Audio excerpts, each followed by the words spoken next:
absolutely nothing! Stupid! You're so stupid!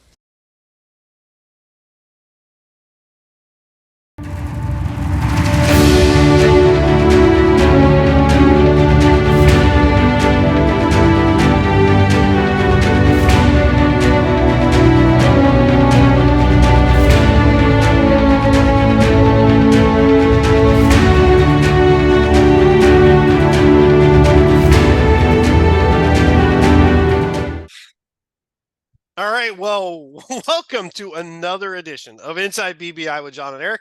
I'm John McDevitt, and with me, as always, senior editor of Big Blue Interactive, Mr. Eric Kennedy. Eric, we are recording this early on New Year's Eve, so I only have a coffee. I have it in my Parks and Rec mug with all the sayings from Ron Swanson. So I'm just doing that this morning. But so early Happy New Year, and here we are talking about the Giants as we end 2024. Yep. Happy New Year to everyone. It's going to be 2025, which is kind of crazy. We're going to be a quarter century into the new century. So getting old. Yeah. But John and I were talking about before we came on, very briefly, because we didn't want to know where each of us was reacting to the last game, because I don't know. So I don't know what John's thoughts are on this. He doesn't know what my thoughts are on this. So we're going to maybe surprise each other. So setting that a little bit. Now I'll say this is the first time, and it's a sickness. It's the first time in a long time that I didn't watch the game at home. I was actually out doing stuff, and I was watching it on my phone and on the screens where we were at. And then prior to, we went to a Charleston's Stingrays, South Carolina Stingrays hockey game. It's a minor league hockey team for, I believe, the Capitals is the minor league team that we're with. So we had company in from Vermont. So we went. So I'm still watching the game on my phone, and every time I'm like, you got to be kidding me. we're gonna score 45. Oh, come on. So I don't know. We'd have to add up all the recent games to see how many games did we play? Would we have to play to get to 45 games? I'm assuming 4, but I'd have to go back and look at. Well, we were averaging what, 14 points a game. Yeah, so I mean, right away you're talking, three plus, 3 into the next game, and we know we don't score in the first quarter generally, so probably 3 into the second quarter. So, yeah. So yeah, I am curious. Let's start there, because I know there is a lot of angst on BBI, BigBlueInteractive.com, by the way. There's a lot of angst about the Giants currently do not have the number 1 pick. So I want your thoughts. First on the game itself, what ultimately happened, and then the results for the Giants for what it means to them. Yeah, before that, I want to sort of piggyback on what you said. It's not just BBI, it's all over social media. The Giants are, it's kind of funny. If you look at their mouthpieces for the organization, the Carl Bankses, the Paul Datinos, etc. It's almost like state-run media at this point, and they seem to be irritated that the Giants fans are irritated. And my reaction to that is you created this. This is your doing. They broke the Giants fan base. I feel like the Giants, a lot of Giants fans' brains have fried. I don't mean that as an insult. I just mean that people are reacting very emotionally. I mean, we'll get into the pros and cons of all of this, but the Giants, 12 years of crappy, horrible football where they've now got fans rooting for losses, they created this mess. So if they don't like it, they shouldn't have created this. That's their creation. This is John Mara's creation. And again, Tisch owns half the team. And if he wants to sit out running the operation, that's on him too. And he has responsibility for that. But the ownership is responsible for breaking the Giants fan base and creating a mental health crisis in the fan base, because that's what it is right now. And Giant fans are fighting each other. There's a civil war in the fan base right now because losing does that. And multiply that times how many years we've gone through this. So I just wanted to set that up. So yeah. I don't know what your reaction is to that, but I feel like the fan base is like, at each other's throats right now. Yeah, it's interesting. You mentioned the state-run media mouthpieces, basically, who kind of you can tell where the information's coming from based on the narrative that they're kind of displaying in whatever, whether they're posting it, whether they're saying it, whatever it happens to be. You can see where that's going. But you see the opposite all of a sudden now after the losses, not from within, it's from exterior. Peter Schrager, Adam Schefter, they're all basically saying the Giants probably have screwed themselves for the next 3 or 4 years. I find that to be pretty oddly stated by people like that for a couple of reasons, which we can get to in just a little bit. But it is so odd. Like, here's the problem. I think you mentioned it most, right? If the Giants were a stock car, essentially you broke something in the engine, but you kept going the whole time. You never took into consideration what it was. We're just going to run it until it went. And that was the Daniel Jones portion of this, right? We ran it until they said it can't work. But what were you ultimately trying to accomplish? It was almost like two different things, two different mindsets. We're going to try to win. We want to win with Daniel Jones. We're going to give him weapons. But if he fails, and I think this is the Joe Schoen, Brian Daboll side of things, right? I think the Mara side of things is on the other side. Joe Schoen and Brian Daboll are on the other side going, okay, but if it fails, then we're basically just going to go ahead and throw out what we can. We're going to go through the season and we're going to do whatever. That's where I kept getting the feeling that the way they talk is almost like they've been told they're coming back. So you've got two competing mindsets the entire season. You break fans because fans don't know whether they should root for the new guys you drafted and we're trying to win, or I want to be happy that you're getting rid of the guy that really bugged me for years and we want to lose. And now it's almost like, oh shit, you just won a game. I didn't want you to win because I thought we were trying to lose. Because how many times did you hear soft tanking from fans? It almost seemed like it was deliberate that the things we were doing, guys kind of got nicked. And next thing you know, they're being thrown on IR at positions that we're really thin on already. It almost seemed like they didn't care. We were calling plays that were like, well, that doesn't make sense, but okay, sure, whatever. And then you go out and you dominate offensively. You dominated a game against a team that actually still had something to play for. So that was weird. Yeah, that was. So yeah, I can see it. I don't even during the game. I cheered a couple of times, and here's why. And I know you're not a fan of this. I play lots of like fantasy football stuff. I put in 2 different lineups into the $1 million tournament on DraftKings, just effing around, hoping to win, and you take chances by playing who you assume no one else is going to play. So I played Drew Lock and Malik Nabers and Wan'Dale Robinson, and then I filled it with other players. They went off. I was like, and then it just started. My other players shit the bed. So, but I was like, that was the only thing I was excited about during that game. I feel like I represent the fan base in that moment. I was happy about like, oh, that's cool. Oh God, I hate this. I can't believe what we just did. You don't know whether to feel good or feel bad. Yeah, and I think you hit the nail on the head, because even people who we kind of look to for guidance on how the team is doing, like Cy, who does these nice, right. He's a scout for Our Lads and he writes these things.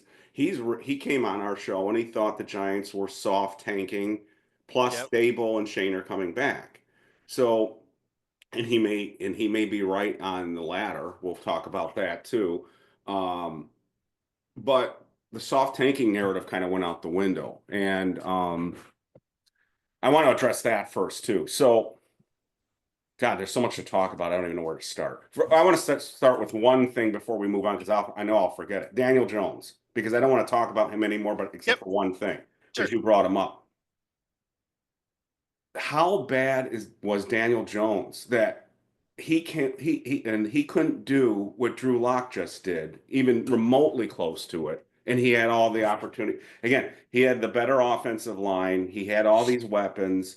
Last year, DeVito threw 3 touchdown passes in a game.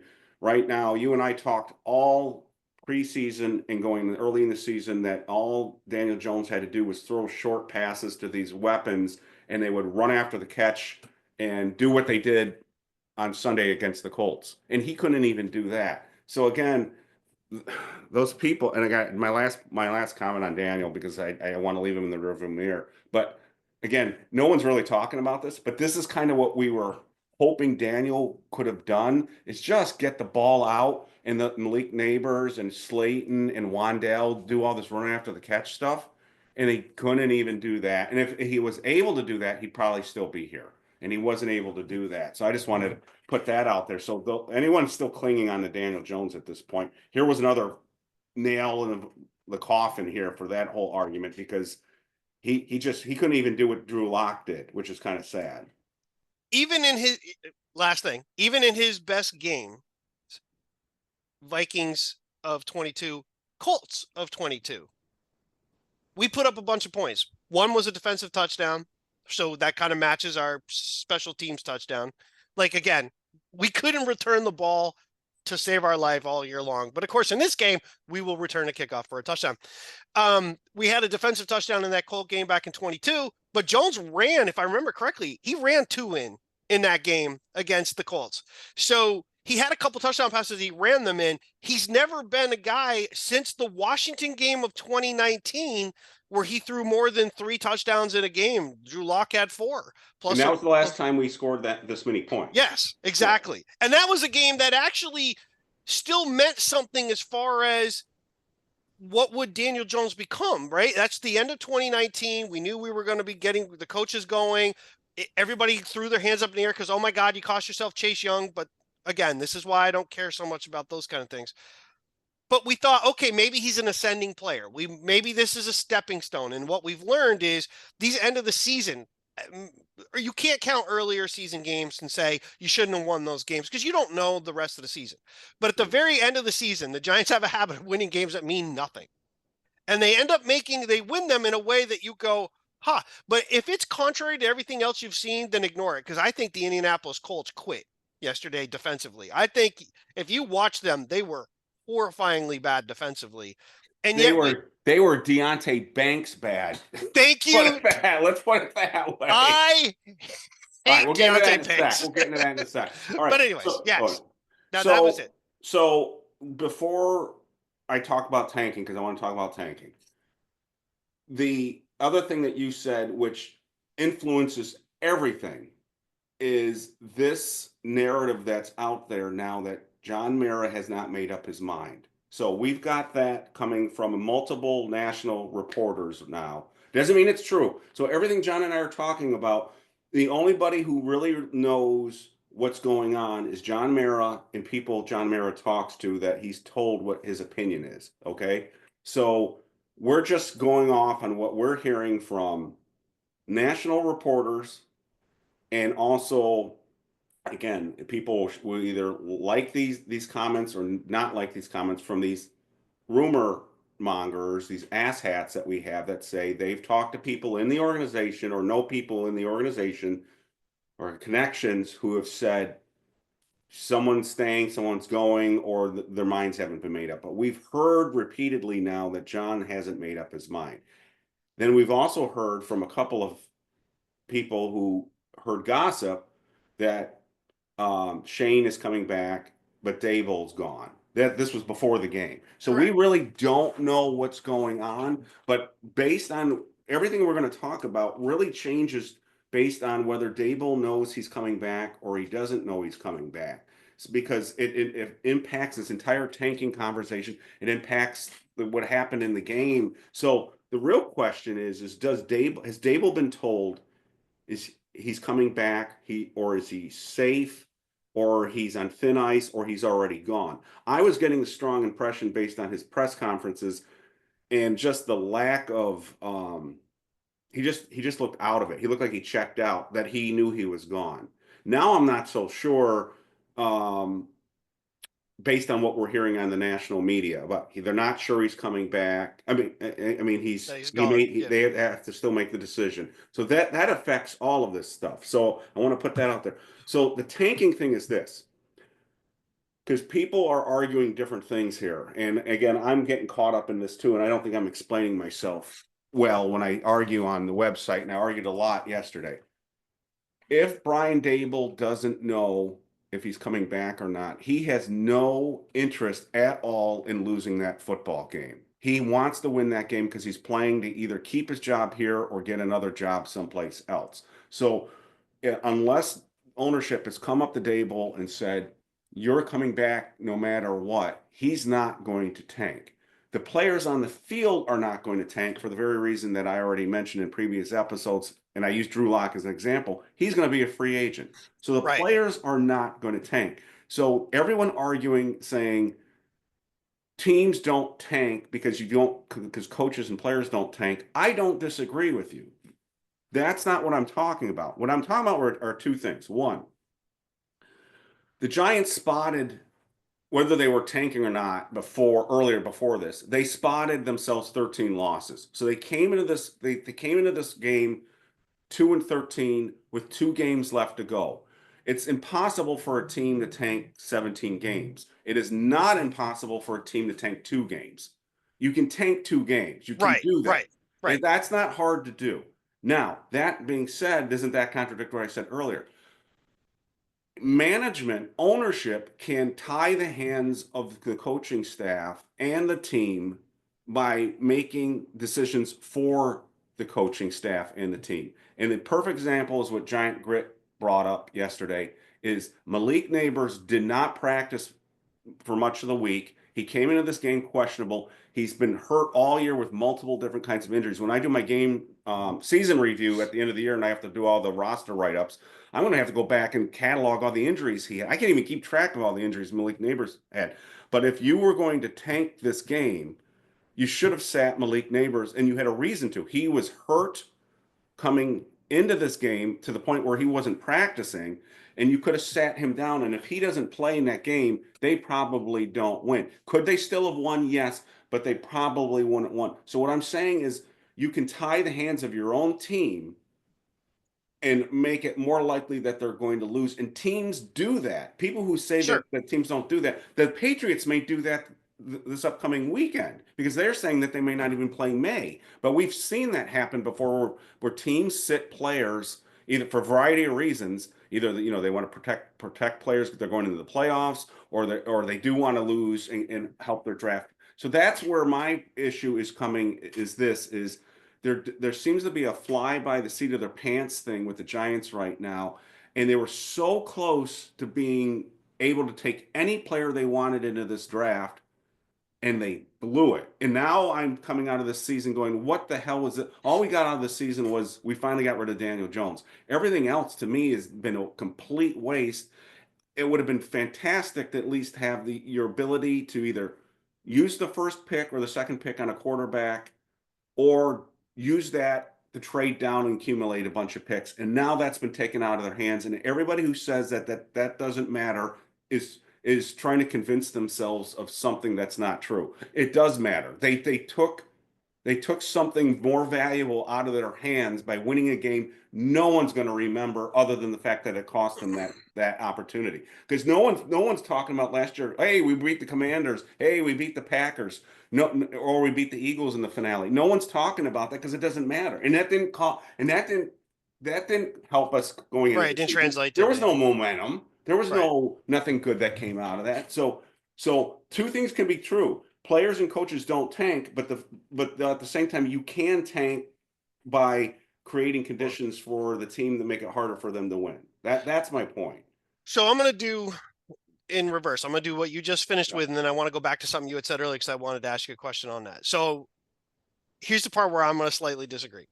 I'm fine with everything you said except for the very last thing.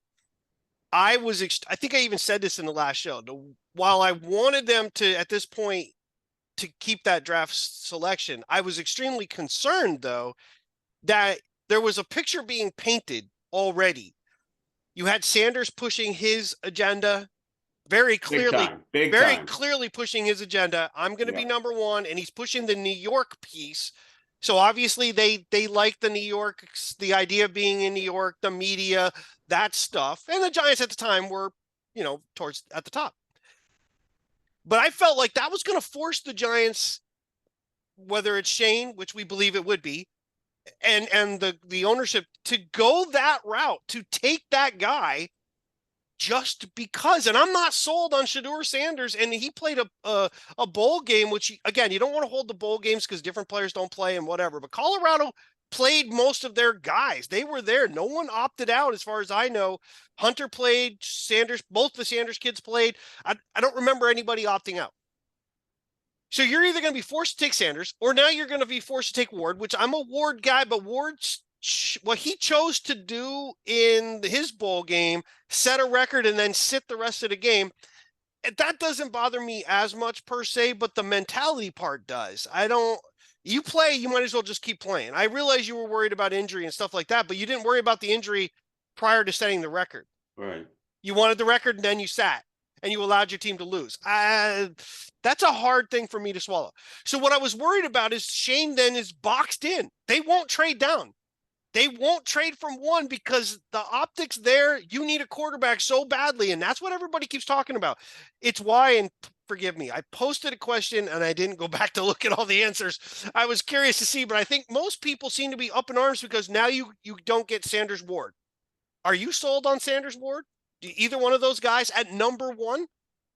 Well, the thing is, so Sanders showed, people who are saying it's just a bowl game, Sanders showed some negative tendencies that he showed in other games. Yes. So running backwards when he's under pressure won't fly. Okay. Everything you said is 100% correct. To me, all right, first I should say this. It's one of the reasons I wouldn't bring back either one of these guys, and I've talked about this, is because the pressure on them to have drafted a quarterback now for the wrong reasons is there. So the Giants are in quarterback hell right now, because now they may not even have a shot at the worst scenario of all is this.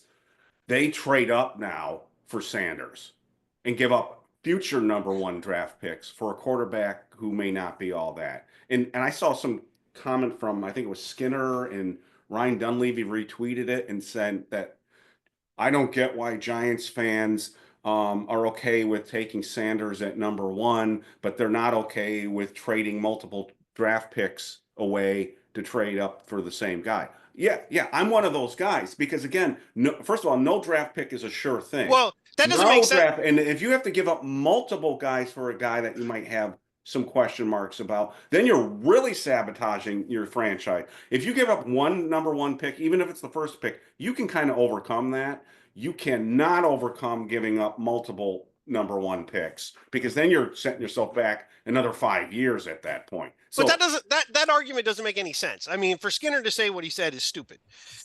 There's a difference between I'm sitting here and my options are these guys, so I take them. Then I'm sitting over there and I got to give up a whole bunch of things to go get this guy that I'm kind of like, I'm taking him because I need a quarterback. This is why I think we're in a better position than many people think. I don't want to be forced to take one of the two guys at a time. And I like Ward. I like Ward. I don't want to be forced to take them at one. Keep in mind, there's a couple things. At one, money is slotted the way that it is in the NFL draft, but that's still the highest amount of money that you're going to pay to a rookie. It's also 4 years plus a fifth-year option. I don't want to be tied to a guy that might be not that great and forced to take him at one because I'm so bad at quarterback. A little bit down, I've played around with a number of different simulators. It means nothing, but I'm just saying. I've looked at other people doing it. I've done it, and I let the system just run itself. And multiple times I keep seeing Milroe keeps dropping well into the second and into the third round over and over again in simulations. It just lets him drop. Carson Beck drops fourth round in areas. I would rather go get a veteran guy, a Derek Carr maybe. I don't want Darnold because he's just going to be really expensive. He's coming off such a great year. There is a lot of talk that maybe the Vikings will trade McCarthy. That would be really odd if we ended up trading to get McCarthy a year after we could have drafted him. Did you see the Vikings locker room after the thing? I don't think they're getting rid of Darnold. I don't think you can. I don't think you can either. I think they're stuck with Darnold right now, and that may be a good thing for them. It may be a bad thing, but I'm not sure they may keep both. They may do a Green Bay thing. They may keep Darnold and then just have McCarthy sit there as insurance in case Darnold reverts to form. So So people saying we will get one of the Viking quarterbacks, don't count on that. I don't count on that. So let me ask you a question. If and this is just hypothetical. Well, wait, before I get into that, I don't want to forget. No, you're totally fine. I don't want to forget the other thing I wanted to ask you. You had mentioned about Brian Daboll's demeanor in a lot of his press conferences afterwards, giving the impression that maybe he was dead man walking, right? Yeah, It was just kind of, to me, he did. Did your opinion of that change after the press conference where he talked about in the Colt game the difference that it makes when you get good quarterback play? He used those words. Was that you picked the quarterback? You picked it. Again, we're living in Twilight Zone here. Shane and Daboll picked Daniel Jones when they redid his contract. Unless they didn't. And that's I think they did. All right, look, there have been multiple people, asshats now, who have said Shane and Daboll were very much on board and driving re-signing him. And I think we would have heard by now from somebody else in the national media that I think Daboll's people would have let out, or somebody's people would have let out, that their hands were tied with him. I would think so. Yeah. Look, we don't know. We're never going to really know. Yeah. But again, they didn't draft him, but they re-signed him. They own that. I mean, so anyone who keeps saying they let them pick their own quarterback, they did pick their own quarterback, and it was a disaster. That argument drives me crazy. They brought back Daniel Jones. I still believe that and then again, the thing that you just said is 1,000,000% right. I can't prove any of this. I still think the driving factor was the Saquon Barkley thing that they said, that Mara said, you can't let him. I don't care if you don't want to give him the contract, but he's not leaving. So you better get it done with Jones and franchise Barkley. You're not going to use the franchise tag on Jones and let Barkley just walk. That's the only thing that makes sense for the amount of money that we threw. The reason it went to the last possible minute. If the Giants were sold on Daniel Jones, they could have got that contract done early and then turned their attention to Barkley and what can we do to either get him signed, work whatever we can till the last minute. But it was really last minute on getting Jones so they could franchise Barkley. Again, doesn't matter. It's revisionist history. But that being said, when Daboll said that, I'm like, well, that's really weird. Up until this point, you have not made a comment like that at all. You're just like, oh, plays were there. We just got to be better. I got to coach better. And all of a sudden, this is what you get when you get competent quarterback play. Drew Lock, by the way, we're talking Drew Lock, a guy that you skipped over for Tommy DeVito when you dropped Jones in the first place. So there's something there that to me says either that was his message.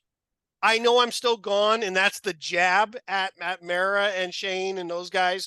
Hey, if you got me better quarterback play, this is what we would have been doing. Or he's coming back, he knows it, and he's letting people know this is what we can expect with better quarterback play. We won't know until next Monday. Well, I want to say this. There's so much to talk about, and I don't want to go long. I'm not trying to get us off right now, but I don't want to go long because I want to keep these shorter so people will watch them. But there's so much to talk about, and this is so complicated, and there's so many layers to this. If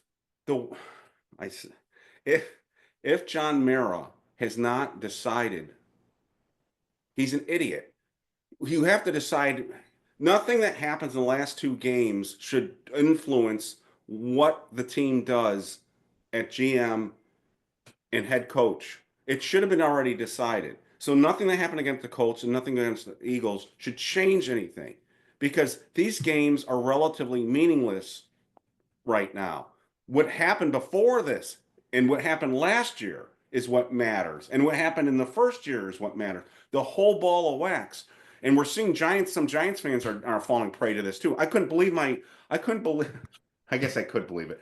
After the game, we had people going, there were threads on, we need to keep Daboll now because of what just happened in the Colts game. There was even some people saying maybe we should keep Locke based on resign Locke. I'm like, what? There were this reaction to what happened in the last game is something that's been building and building and building for years with the national media, with ESPNs of the world and stuff like that. Fans overreact to what happened in the last game. Doesn't matter win or lose. It's what's happened up.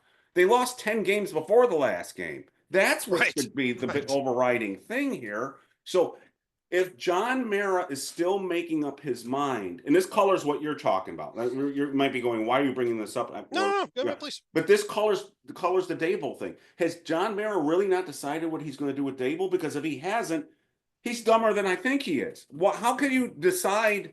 How could these last 2 games make up your mind? They shouldn't even be that much of a factor here. And so and this influences the tanking thing. So if Daboll's playing for his job and coaching for his job, then his press conference makes a lot of sense from the perspective that you just said about see what I can do when you give me a quarterback. I can have my team score 45 points. Now, I think that's a little disingenuous in this sense. I kind of agree with what Cy, and if people haven't seen it, Cy wrote his game review, and he did not put Drew Lock as a stud in that game, which kind of caught when you can score 5 touchdowns in a game, you think you're going to be a stud.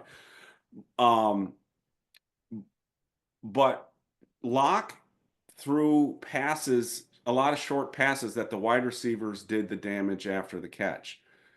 So in a way, as you can say that Lock benefited from the rack yardage, so did Daboll. Daboll's offense and Kafka's offense looked great yesterday because the receivers, there was a combination of 2 things. The Colts, I don't know what the Colts were doing. They were tackling against Deonte Banks' bad secondary. We'll get into that again. So,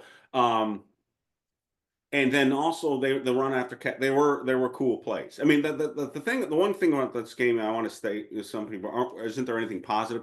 That was a cool game. If you're a fan watching that game and you're scoring 45 points and your receivers are going off like that, that was fun. And get a kickoff return for a touchdown and to seal it with a couple of turnovers, that was a fun game. Okay. But John Mara should not be watching, and he's done this. And this is the people who say, oh, come on, he won't do this. But he has done this. We've seen him do this. He'll react to the last few games played in a year and go, aha, we've turned this around. We're going to fix, we're headed in the right direction. And he takes the wrong lessons from this. And so now we're in a situation, if they do bring these guys back, what you talked about, they may be forced to draft a quarterback in order to save their own necks. But you're also now arguing, which you could be right, that maybe it's a good thing that they don't have the number 1 pick because now they can't do that. In other words, they may be forced to take the best player. My big question is, and I'm throwing a lot out there, is now what do we do at quarterback? Because now you're stuck with the dregs. Justin Fields, Wilson, you talked about Carr. Who are we going to get? Who are we going to get a quarterback next year? I mean, you can draft somebody in the 2nd round, or maybe trade back into the 1st round. And people are talking about Milroe already. We don't even know he's going to be in the draft. So that's true. Stop the Milroe threads, people, because the other shoe to drop any day now is Milroe says he's going back to college, and then where are we at? Then we're talking about Beck. I think a couple things. The Vikings with Sam Darnold have created a path for other teams to go. Maybe we need a fairly competent veteran quarterback with a coach supposedly that can coach quarterbacks and players. And if you've got other weapons, as long as that quarterback he just needs to be able to attack. He might not be the greatest. He might throw some interceptions, but he's got to be able to attack. Jones was the opposite of that. He's a guy who just didn't attack. He just constantly did not attack, and he didn't maximize the things that could have happened. I don't want to talk about Jones forever, but that was one of the biggest problems that we had. Darnold attacks. Now, I've seen him make some pretty bonehead plays even with the Vikings where you're just like, ooh, he got really lucky on that one.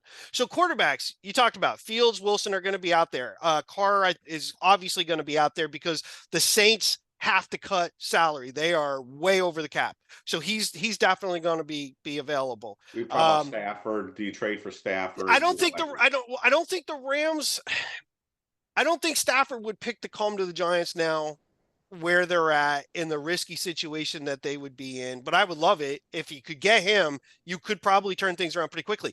But I think Cousins is going to be available, whether it's via trade. But I doubt. I don't think anybody. Do you want Cousins? No, I don't. But I'm just. I don't want any of these guys. But there is a guy. I'm okay with Carr as long as you draft somebody that you're basically. We really want a 1-year groom the guy, just like the Chiefs had Alex Smith. Mahomes, for all those who keep going, you got to get a quarterback. Mahomes did not play until the last game of the regular season his rookie year. He didn't take over till the following year. They let Alex Smith play through. We need an Alex Smith, a guy who could just settle things down, make some plays while our young guy is learning behind the scenes. We get him in a game or two. Even Eli didn't start right away. So I'm thinking a car. The McCaffrey thing interests me only if we do this. I don't want to give the first round pick away. I'll flip it with the Vikings to take McCaffrey plus your first round pick, but you got to give me something else. You mean McCarthy? McCarthy. Yeah. You flip it and give me something somewhere else. I'm not giving you 4 for like 27. Who knows what it might be with the Vikings? I'm not doing that. If they win it, let's say they won a Super Bowl, they're picking last. I'm not doing that. I'll take McCaffrey, but you're not getting anything better than maybe my second round pick. But would it shock you to see Shane do that? Would it absolutely for him? Yes, because they just let him go right on by. They didn't seem to be. If they're desperate to save their own necks at this point. But then I see so here's my worry. If they are desperate that way, then I think the trade more likely is back up, and the Patriots scare me at 1. Because there is not a number 1 player. I know Cy is on board with with Hunter. I'm not on board with Hunter. I think Hunter. I agree with you. I don't think there's a clear-cut number 1 in this draft. He's a really good player, but he's an average physical size. I really don't. I don't want a guy who's kind of he could make plays, but if you've got nothing up front, that cornerback's going to be exposed. I don't care. If you play him at wide receiver, he's an average size wide receiver at best. So he's not a number 1 guy. He's not a Dion. So I'm not doing that for a corner at 1. It makes me nervous that he's a dual position thing, because sometimes you overrate that too. And who did they play, right? Why do we knock some of the other guys in different conferences? But we're building Colorado up. Who did they play? Yeah. They don't play Isaiah Alabama. Simmons came out though too. When Isaiah Simmons came out, one of the things that they said why he was going to be such a valuable draft pick, he can do all these things. Well, he kind of can, but he doesn't do them very well. He's an unbelievable. There are guys that are unbelievable athletes in college, and they do super well in college, but it doesn't project to the pros. I think Hunter projects to the pros well. Just not if you looked at him in any other year. He's not Rod Woodson. He's not Deion Sanders. Yeah. So that would make me nervous. Hunter would make. That's my fear, is that they overpay to go back up. I would rather move down, get a couple of things, pick up a big D lineman as we move down, get a couple extra second rounds or a second and a third. Now you could go. Now you've got Milroe, Jackson Dart is going to be out there. Beck is going to be out there. I am not as down on Beck as everybody else is. I just don't want him in the first or second round. But if I can develop him behind a veteran, let's take a shot. Worst case scenario, draft 2. Okay. Here you go. Go Terps. Draft 2.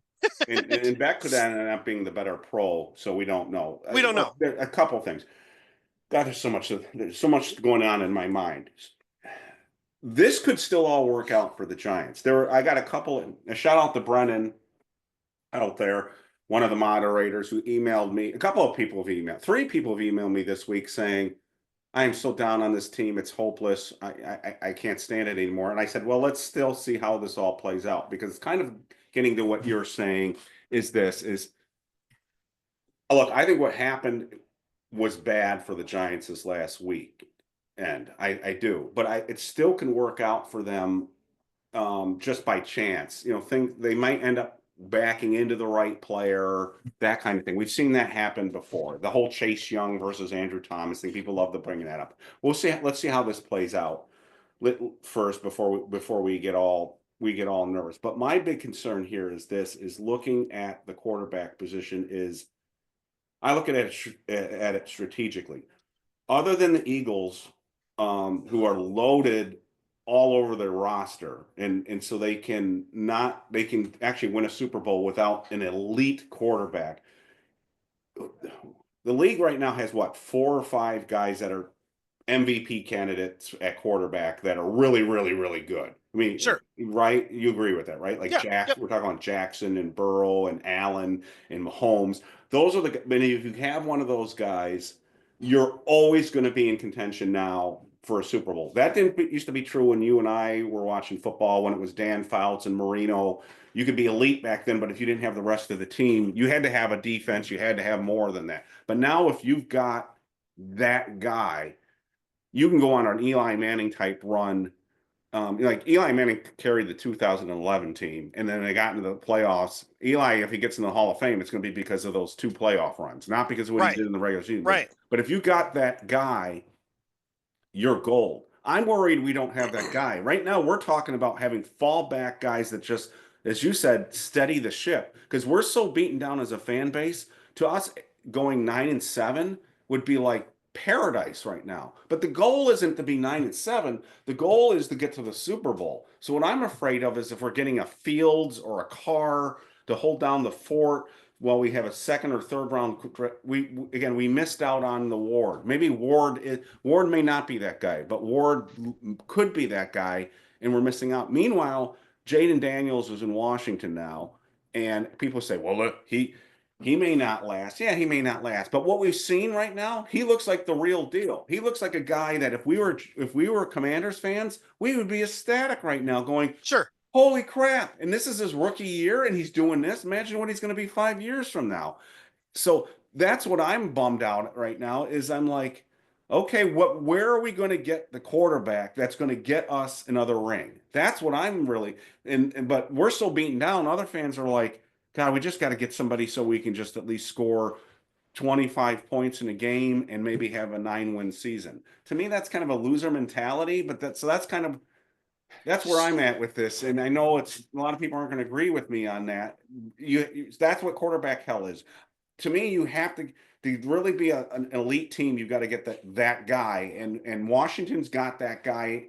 Drake Mays and with the Patriots right now, and now look what Knicks is doing, and right now it feels like we're going to miss out on that guy again unless we get a Milroe and he's not Richardson and he ends up being something other than that. But you notice how Cy talked about that. If you draft Milroe, you got to sit him because he is got the same type of background as a Richardson where you can't just throw him to the wolves. So there is a pattern, there is a history if you look at it for the Giants.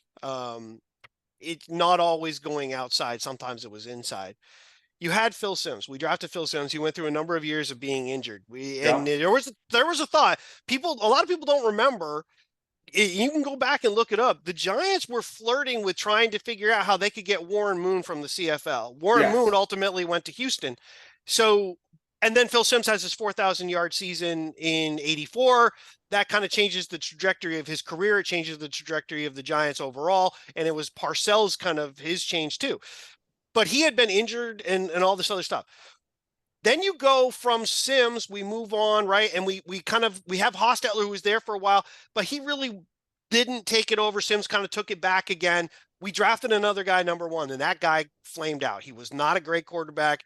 So we went through a couple of guys, and then we got a reclamation project in Kerry Collins. He leads us to it. Did he win the Super Bowl? No. Did we get to one? Yes. But he kind of steadied the ship. But then the ship kind of was falling apart at the coach, and they need something different. So we go and get a new coach, and we draft a quarterback. We get another veteran to steady the ship. Right. I mean, if they left Kurt Warner as the quarterback, there's a good possibility the Giants make the playoffs as a wild card team. We were struggling. They were 5-4, I think, when they benched him. We were struggling a little bit, but we had games against bad teams coming up that we didn't win those games. I'm doing these off the top of my head, but Atlanta, Chicago, those are 2 games that we ultimately lost with Eli at quarterback, but we got blown away by the Ravens. Eli had one of his better games. People don't remember. We didn't win the game, Pittsburgh. Thank you. There to a wide receiver that, my God, if only he didn't have a bad knee right away. That dude is, we had like 2 long touchdown passes. I think Taylor was his last name. I'm trying to remember. Oh, yeah. Jonathan Taylor. Yeah. Right. So it's Jamar or something like that. Taylor. But we had 2 long passes from Eli, and I know this is going Ray and Arlington will know because he remembers all these guys. So he, Warner steadied the ship. This is where I'm at right now because you have 2 competing thoughts. There's what you said, which is getting that guy to build on and whatever. But the problem is, it's like getting yourself a really great, amazing engine and then dropping it in a freaking Ford Pinto and go, okay, it's not ready yet. But what if I got a decent engine, but I kind of did a lot of work on the frame. I did a lot of work on some of the other stuff so that I can then put a really good engine in a year later. Daniel Jones was never going to be that guy, so we don't need to worry about that. He was already drafted 1. He was the guy that we're trying to get away from, and we see that. So now you need a steadying thing. So here's one thing to look at, right? You've mentioned it, and I'm looking at it right now. The problem that I have with all these people talking about what the Giants just did to themselves, there are 7 teams in the top 10 in the draft that need quarterbacks. I'm throwing Carolina in there. I'm assuming they're going to still try to go from Bryce Young, but we don't know that. But let's include. Cleveland. So you've got Tennessee, Cleveland, the Giants, Yeah. Carolina, the Jets, the Raiders, and the Saints. Those are the top 10 right now. They all need quarterbacks. There's only 2 that are being considered first-round picks. Milroe, maybe, but that is really building him up on pure athletic ability and putting him on a bad team. It's not the same as Lamar Jackson going to the Ravens. The Ravens weren't a bad team. It's similar to the Colts and Richardson. It's similar to that. And there's another team just outside the top 10. I got to assume they're happy with the way Richardson goes about his business. The coach clearly wasn't, because the coach said he had soreness. Turns out that he supposedly had really bad back spasms. Did he? Or is that what the company line now wants to be because they're really pissed off at the coach and they're going to let him go, and the coach is mad at the quarterback? Who knows? So now you're talking, there could be 8 teams in the top 12. And San Francisco, they've got a Brock Purdy problem because they're going to have to sign that dude to a huge contract if they want to keep him. Do they? So you've got all these things. That's another interesting thing is Purdy's not looking as good as he did. So, yeah. So this is the dilemma that I think a lot of people need to understand. Right now, I think you have to really consider, we're trying to be good consistently, not swing for the fences. We got to win a Super Bowl. We haven't won more than 5 games. I mean, we did 6 the year before, but so let's say 6. We haven't won more than 6 games outside of 22 in forever. It's bad. It's terrible. So playoffs in 11, playoffs in 16, playoffs in 22. The gap between the seasons are stretching. So if we really want to turn this around, we've got quality young players. Malik Nabers actually showed why he was drafted in this game. He did play injured, and I know I've been a little tough on him, and I know you came out and said something on the site, and you're not wrong. I don't think he's dogging it. I just think he's been very selective on choosing Fridays I'm not going to practice, and all of a sudden new injuries are listed. I'm not saying he doesn't have them. It's just a bad look, especially with the way he talks sometimes after games. But he's been pretty steadying, and this game, he showed what he could be if you hit him in stride. A lot of guys did. This is what the offense was supposed to look like. You and I talked about this. This isn't us talking to hindsight. We talked about the run after the catch stuff back in August and September. I mean, we were saying, just get these guys in, get the ball in their hands when they're in motion, and they'll do the rest. And they did exactly what we thought they were going to do. Now, 45 points was, again, one part of that was a kick return. But that's what we were hoping to do. But Wan'Dale Robinson he had that one drop, but other than that, Wan'Dale Robinson finally got down the field. Slayton did what he did, and Hyatt didn't even get into the game yet. But this is the kind of track team stuff that we expected to see from them. But this is what I'm worried about with Mara going. There it is, but again, can you roll that back with the same coach? But there's a lot of guys in the game. You're right. Malik Nabers looked great, but so did other guys. Right. Yeah, it was very odd to see a number of the things that happened in that game, which tells me I think there's more negative with the Colts than you can say totally positive with the Giants. I think for a team that was still kind of battling to possibly make a wild card, which they were, because the Broncos lost, so the door was still open for the Colts to get in. For you to show up and play as badly as you did in a game against a team that looked like they were mailing it in, that's not good. So their secondary defending those short passes. I mean, let's be honest. It's really cool that Malik Nabers and Wan'Dale Robinson and Slayton did what they did, but their secondary didn't make those tackles. Those plays should not have gone for what they did. If they had been reversed, if that had happened to us, we'd be furious with our secondary. we would have been like, Jesus Christ, on the Slayton play in particular, there was Oh, nobody yeah. with him over the middle. Then he breaks a tackle and gets into the end And he zone. stumbled. He Yes, he stumbled on his way. stumbled. Still made it in. I'm like, Yeah. okay. And this will be one of those things where people are like, you got to bring Slayton back. No, we don't. We don't need to bring Slayton back. You don't bring a But guy you can back. see where Slayton, though, would fit. And if this was a good Giants team, and Cy has talked about this too, you can see how he's a really good option on a team. Like if this team was going to, if this team performed like it did against the Colts on a regular basis, you could see why him as the third receiver is very dangerous because he can do what he did. So, but like you said, he's probably going to be, he's going to hit free agency, and you can't. I mean, do you sign him to a big deal? I don't know. Well, you gotta manage the salary cap. We have space, so people go, oh, we got space. The problem is we manufactured that space by getting rid of a guy, so we do have dead money and we just have space, but you have a huge gap at quarterback. We have no 1, we have no 2, and even the 3 is a restricted free agent. So in reality, we have nobody at quarterback going in once the season ends. I don't want Drew Lock back. So do you spend extra money? And if you hear dogs in the background, I apologize. It's one of those things on it today. I was like, God. We're getting a delivery when I wasn't expecting it. I don't hear it, so good. Yes. So, but I mean, do you spend extra money on a guy? Again, this is something I said, and some people got mad when I said it, and I'm still going to stand by it. I don't really care about re-signing guys who've been part of a losing system. What do I care? You haven't won anything. I don't care that you're not the only reason why, but Slayton is the epitome of the Giants over the years. We're always that close, almost caught it. Oh, like, don't, I accumulated stats in a season that equated to 4 wins. I don't care. Like we need to build around, you've got Nabers. I like Wan'Dale Robinson. If you use him the way he should be used, he can't be the second guy.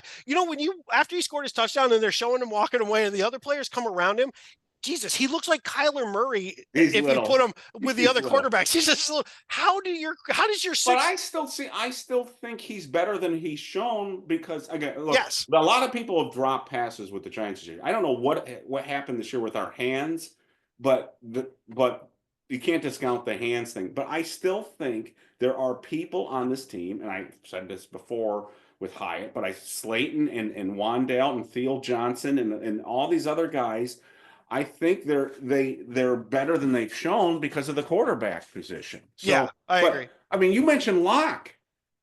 Are you completely 100% sure that they won't re-sign Locke now? I think he's gone, but what if this is why I wouldn't bring back Daboll. I can't get over, again, it's still the Hard Knocks thing where they said, so we're going to bring back the same quarterback crew. This is before Taylor signed. Remember, they wanted Taylor to come back before he went to the Jets, and they were all okay with it. So, but if they say, all right, we're okay with Tommy and Drew coming back, and we'll add a third guy, and I'm like, I don't like that quarterback room either. I don't see any way possible that that's the way you're going to go.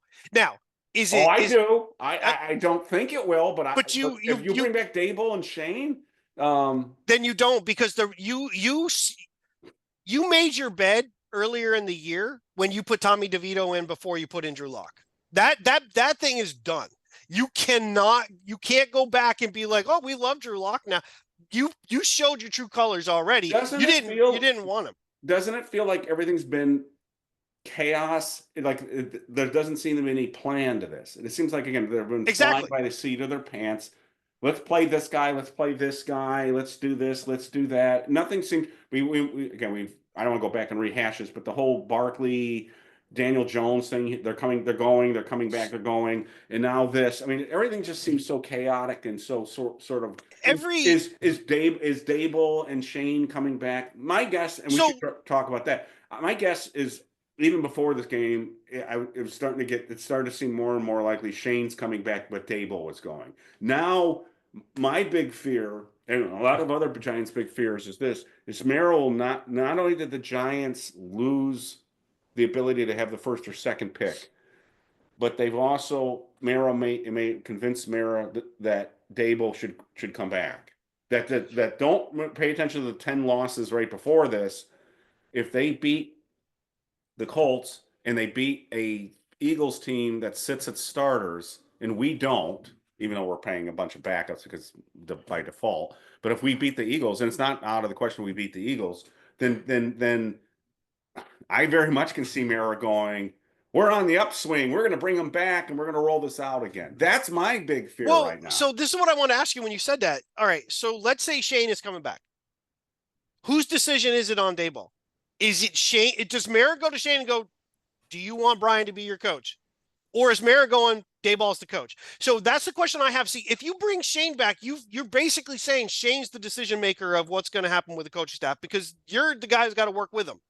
If you're forcing because they keep, that's where the narrative that the two weren't together, but who makes the decision? I think the most alarming thing I've seen in the last couple of weeks was, I don't know if you caught this, who was standing on the sideline with Shane during the bowl game? Well, it was McDonald was standing with him. He's right. Yeah. He's No, I saw that. him. In previous years, we've seen, I always remember, I can't remember his name. The guy that came from Miami, I can never remember his name. The other guy that they grabbed, that was the GM down in Miami. Yeah. But now it's McDonald who's not that McDonald hasn't been spotted with Shane in the past and previous years, but right now it kind of gets back to what you were saying, speculating last week, with Brown being on the sidelines, kind of eavesdropping in the conversations on the players on the sideline. I almost feel like, and people are going to say, Eric, you're reading way too much, and maybe I am. I almost feel like Shane's got a chaperone now. So you asked me who's going to make that decision. I don't think Shane's going to make that. I think they'll make him feel like he's included in that decision, like he feels like he has a say in that decision. But I think that decision is going to be, and I think I'm basing this on, again, in the past, the ownership has forced even Tom Coughlin to fire coaches and get rid of coaches. I think ownership has much more say in some of the things that fans don't realize they have, and I think that this is one of them. So I don't think Shane will. I think they'll listen to his opinion, but I don't think he's making that call. That's my take. I don't know what you take. Well, no, I think Shane is going to be neutered. I've said this. I think the one thing that if Shane stays, I think he's going to lose a little bit of his power based on what happened with Barkley and the confirmation bias that Mara and McDonald now have, that you screwed up Shane by letting Barkley go to Philadelphia. I think they're going to use that as, in their own head, as justification.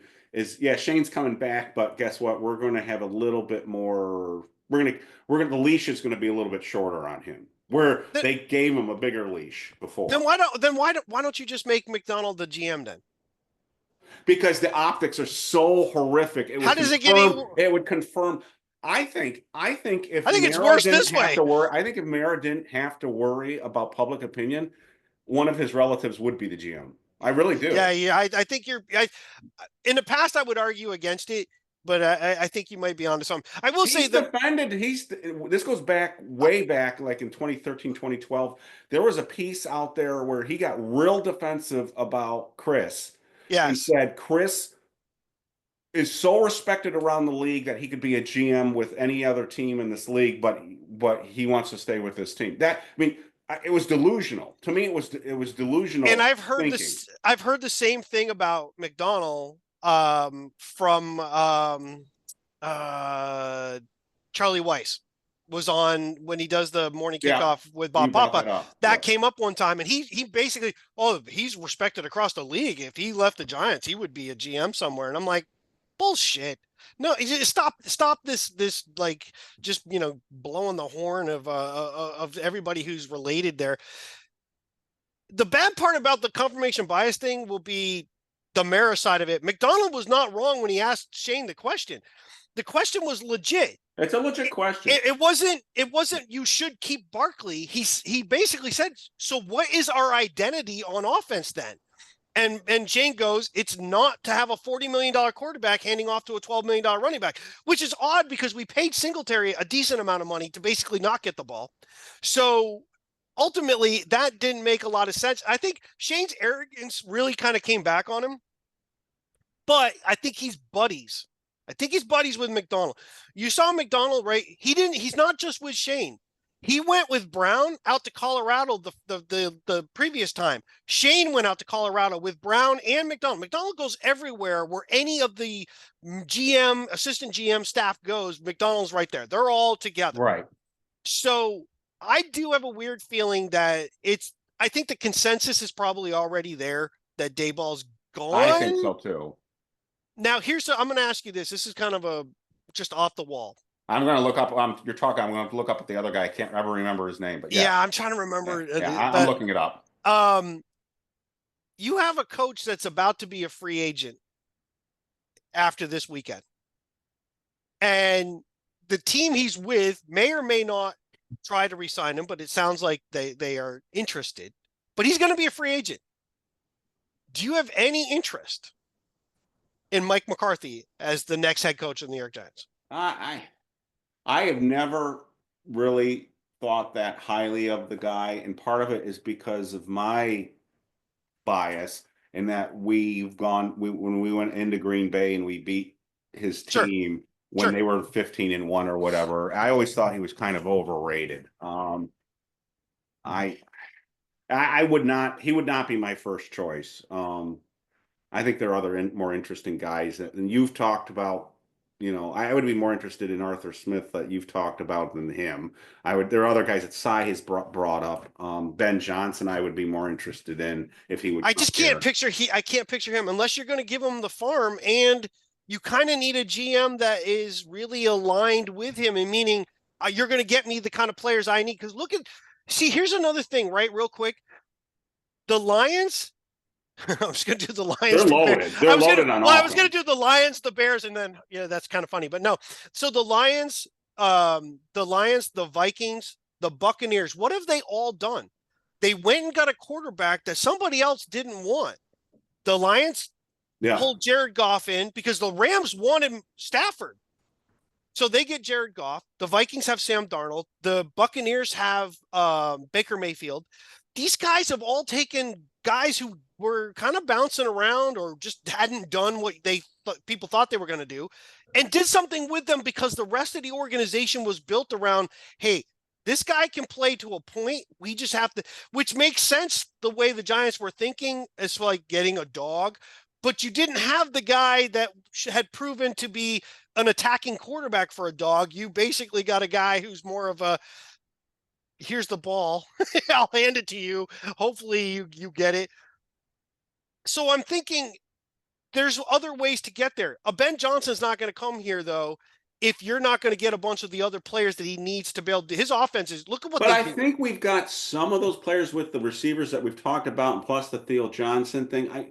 The big question there would be, would he want to come to the Giants under Shane and the mayor ownership and deal with the vacancy that they have at quarterback? But their offense is wicked. I mean, did you see some of the plays they ran again? I mean, crazy. They're fun. I mean, that's just. I mean, that coaching staff is. They would scare me to death in the playoffs, and we're going to see again if they do something that bites them in the ass. But they are different. I mean, they do things. They're just having fun out there. I mean, it's really. I don't know if they can overcome the injuries they had on defense. They just keep getting. But yeah, but I would look. I mean, once you interview Ben Johnson, try to bring. Oh, absolutely. Right, I just don't think. No, I just don't think we would be his. I don't think he would be as interested in us as we would be in him. One of the things, and Si's talked about this, you just talked about this, and other people have noticed this, is there is a growing trend to have reclamation projects at quarterback for people that would say, I don't want to have anything to do with this guy.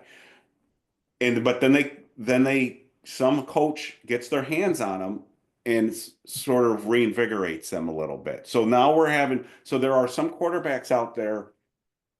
Christ, I'm having, because it's so early in the morning.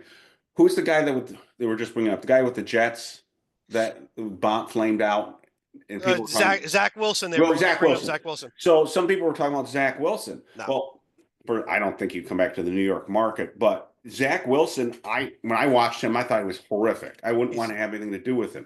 But it's not out of the realm of possibility that if you got somebody who's really good with quarterbacks could fix him. So The guy who's a real quarterback whisperer is the head coach of the Vikings. He gets his hands on Oh, somebody, and Jesus. he and then Cousins leaves and he flames out, but then Darnold comes in. So when people say bring back Daboll for continuity, I still go back to what I've been saying the weeks leading up to this, that you and I, when we did our podcast, what has he done to make you think he's a good coach, let Right. alone Right. everything else, the other baggage?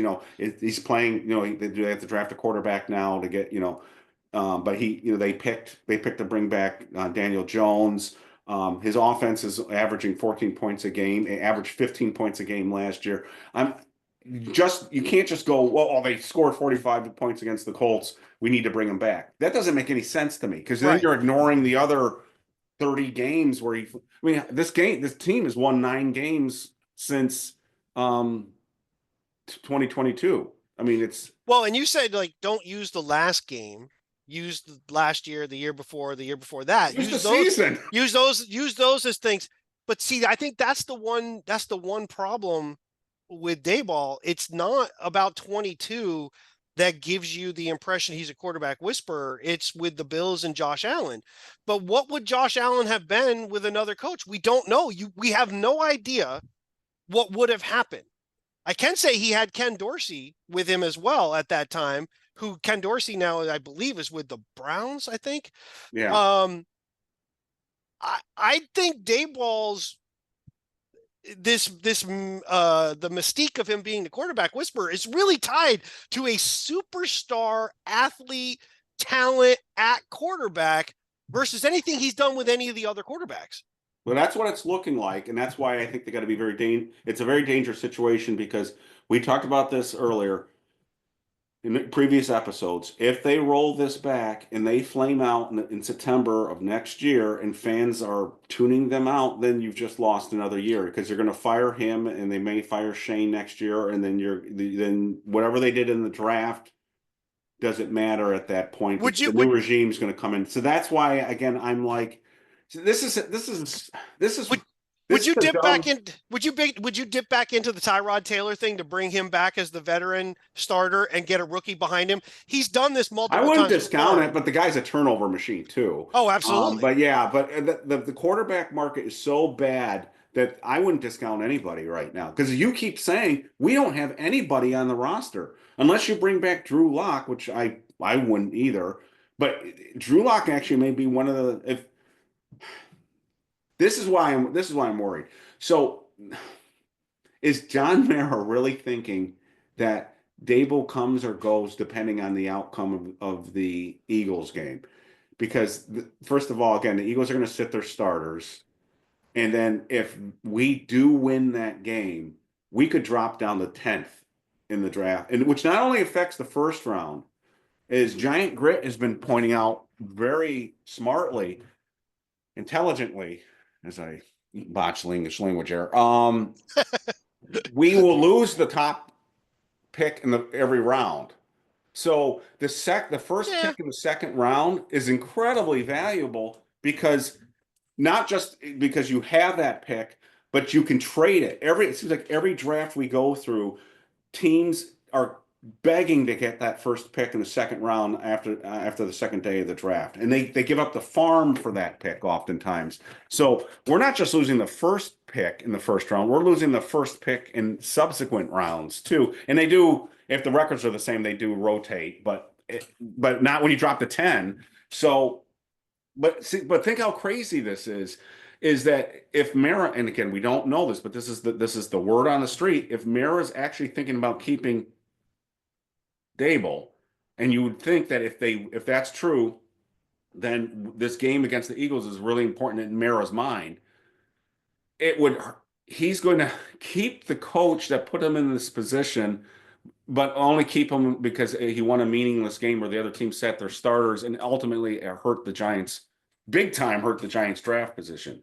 So this is the hell we're in, and this is why I think Giants fans are going crazy with each other, because I think even the ones who know, who are rooting for wins because it feels good, it's a sugar high, as people keep saying, they know in the back of their head that this isn't good.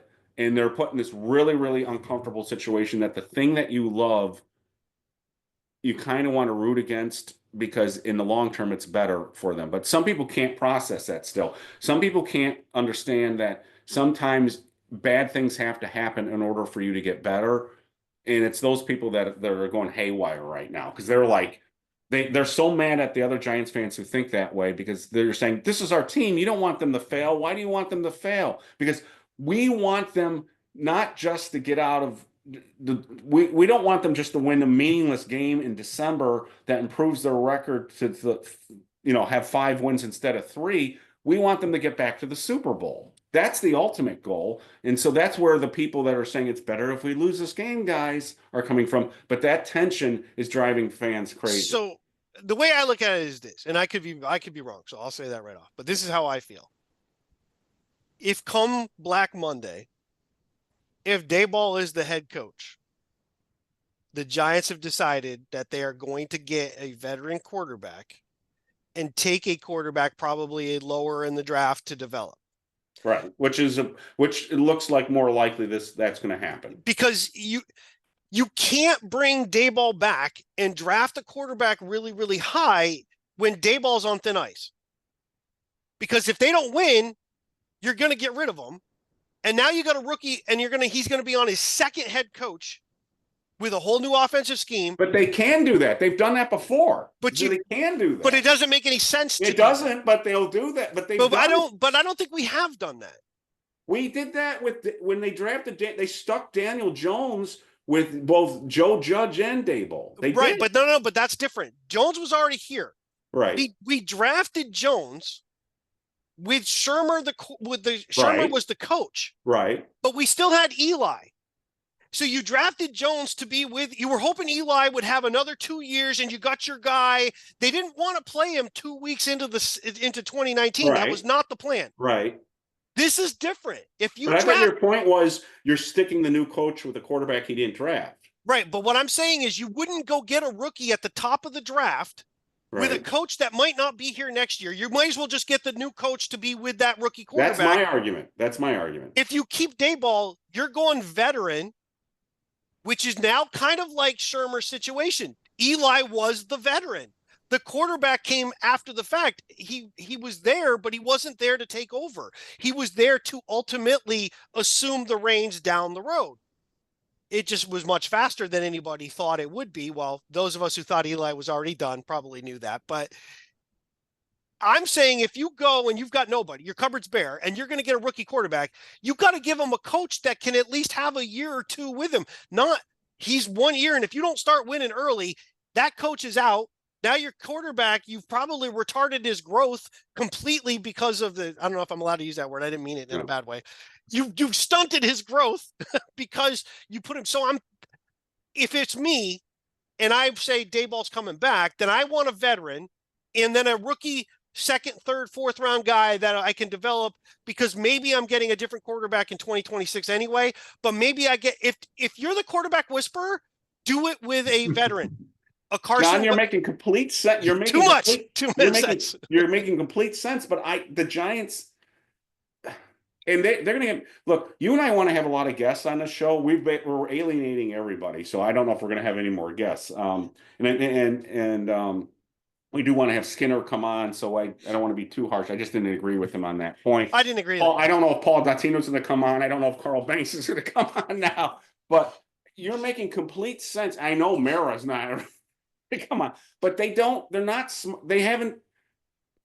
this stuff before. I think this is a certainly possible scenario now. So say the Giants beat the Eagles and fall to 9 or 10. I could see them drafting Carson Beck or Milroe at 9 or 10 with Daboll and firing Daboll next year. I could see that because they've done stuff like that before. And right now, so people were saying, why are you so upset at losing the number 1 and number 2 draft pick? Because there is going to be a tremendous pressure, right or wrong, on this team to draft a quarterback in the first round because they don't have a quarterback. The fan base is livid. And they may reach for someone that they might not have done before. Like you said, you talked about earlier, Shane, there's going to be tremendous pressure on Shane if they had the first or second round pick to do something. They still may. So people who say, no, Beck's not going to go. Knicks flew up. Knicks wasn't supposed to go in the first round either. And I know people are going to still say that there, but Beck, before the season started, Beck was considered by many to be the number one quarterback in this draft. But he is injured though. He is coming off an injury, so I think that's gonna drop him down. Well, it could. We'll just have to see. But the Giants are so desperate. I would not discount any possibility of them doing something that they normally wouldn't do, and that's the danger to me. True. Rolling everybody back, and in a way, it may be a good reason.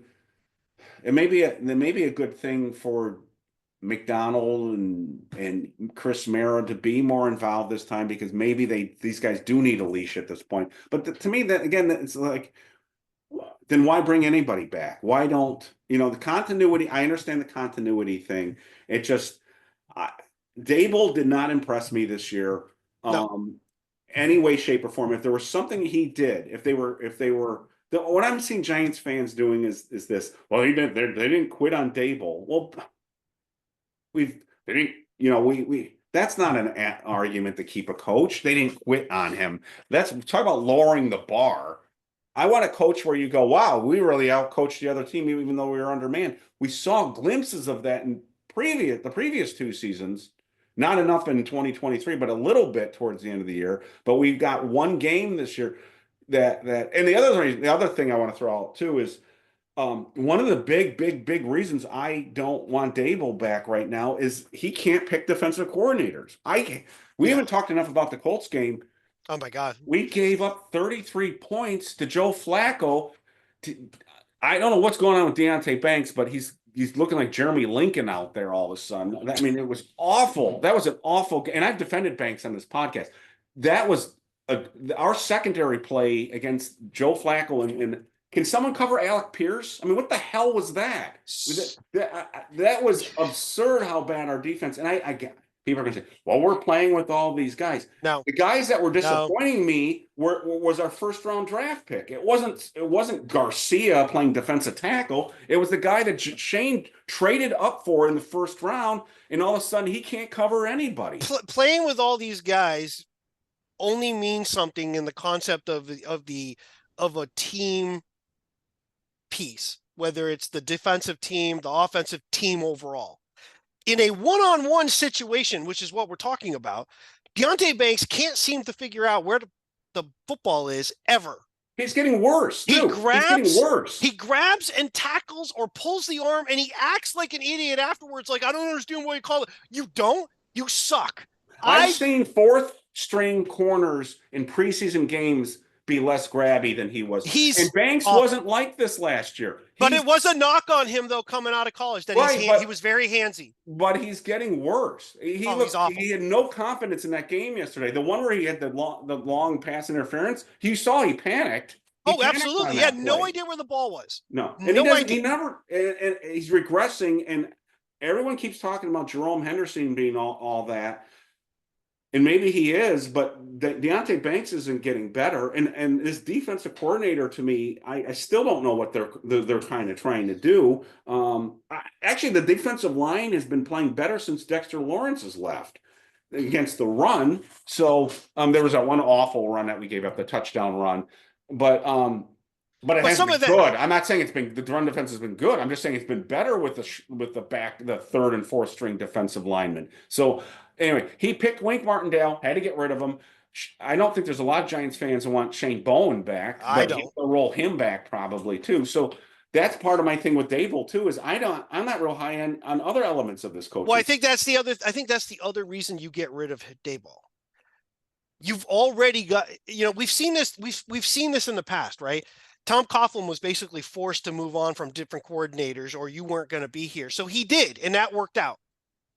Daboll has gone through coordinators. He's gone through assistant coaches. He's had an offensive coordinator that he basically relegated now to being nothing more than a clip holder, a guy who kind of talks to him a little bit. And Kafka's got to want to get out of here now. Yeah, absolutely. Kafka doesn't want to be here now. So you've gone through these guys. You've given him his chances to replace people, and it hasn't worked out. It's another reason why you get rid of the head coach. We can also get rid of the staff. And is any defensive coordinator, if they get rid of Bowen, going to want to come here? Because if Daboll comes back, because he's a 1-year guy at best, maybe depending on what happens.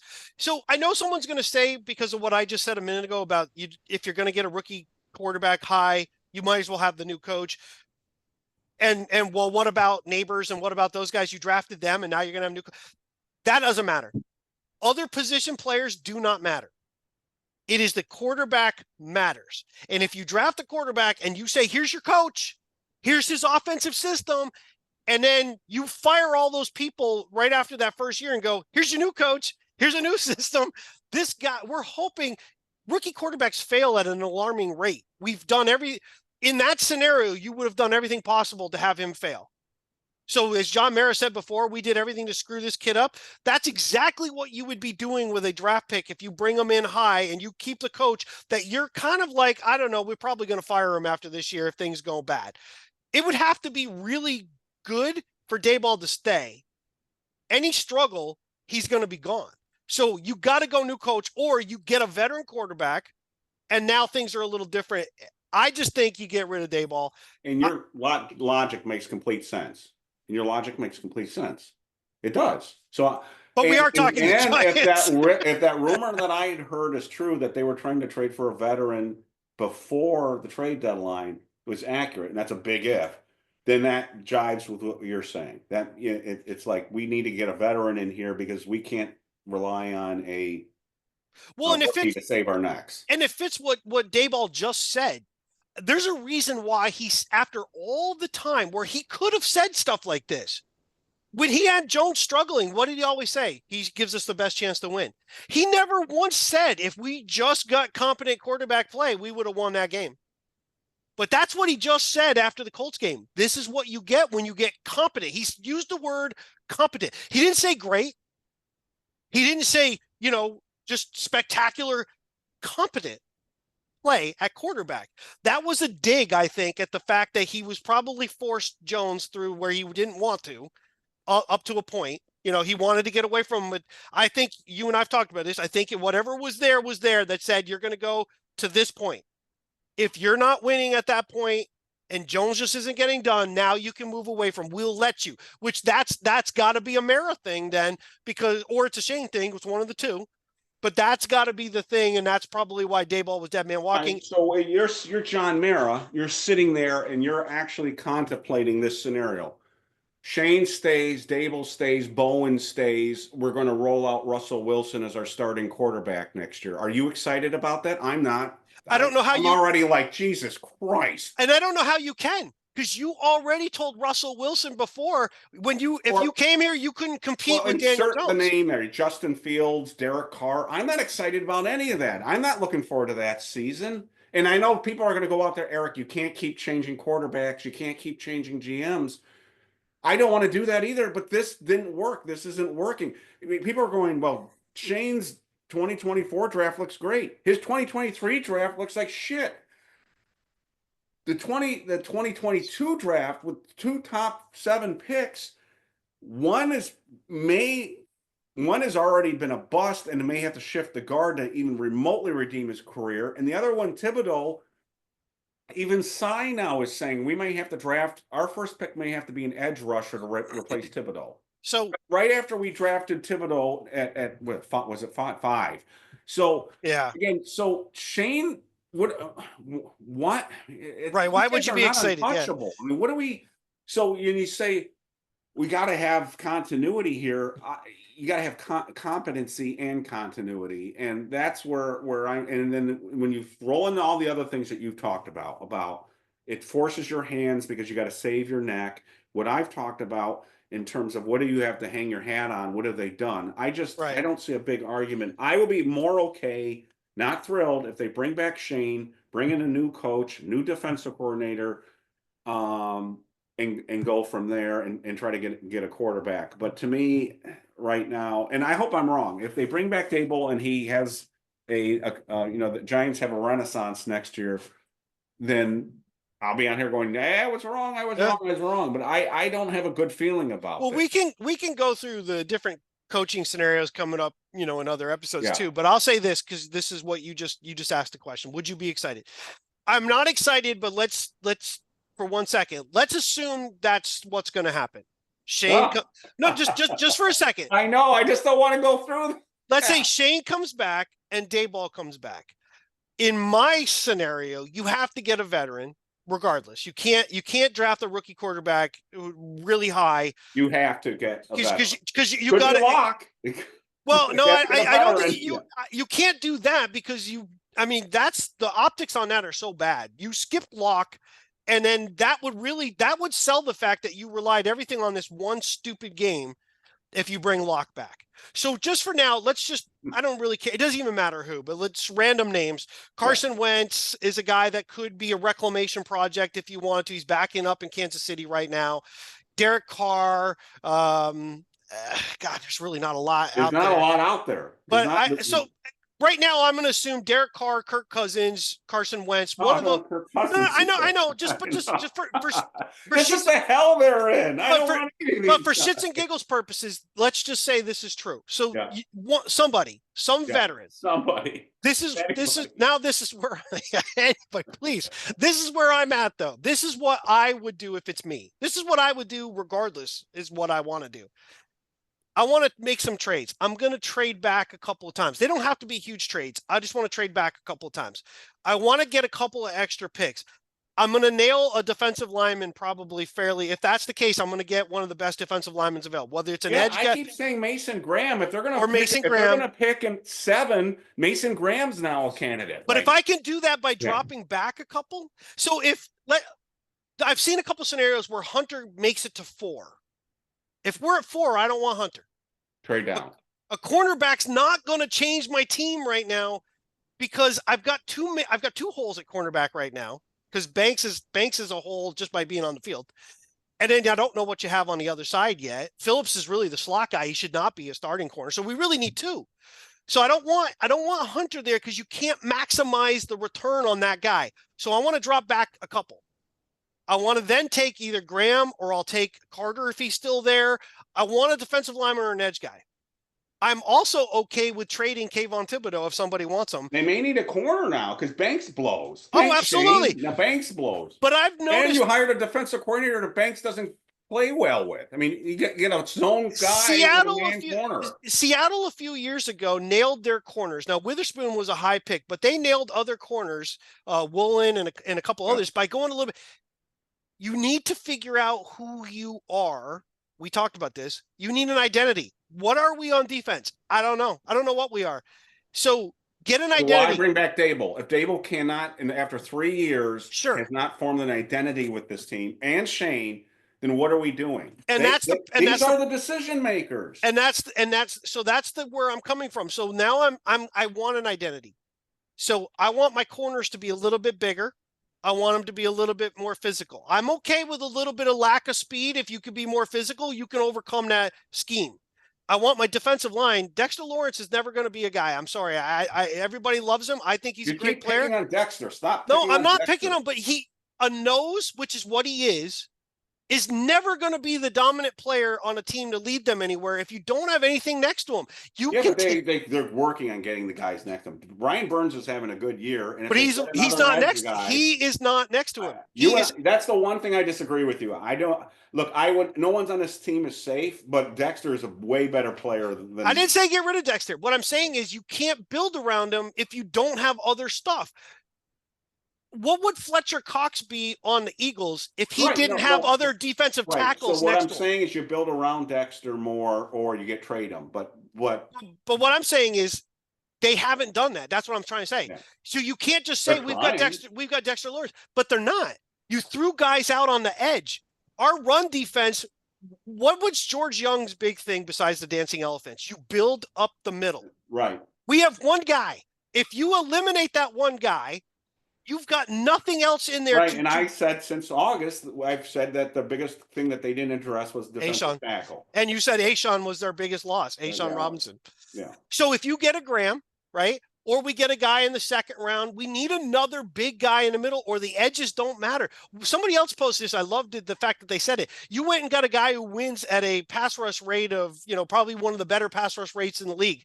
The problem is we never put anybody in obvious passing situations. That's a huge thing, and that's why actually Kayvon Thibodeau and Brian Burns' numbers aren't what they should be, is because we're never ahead in a game where we're pass rushing them.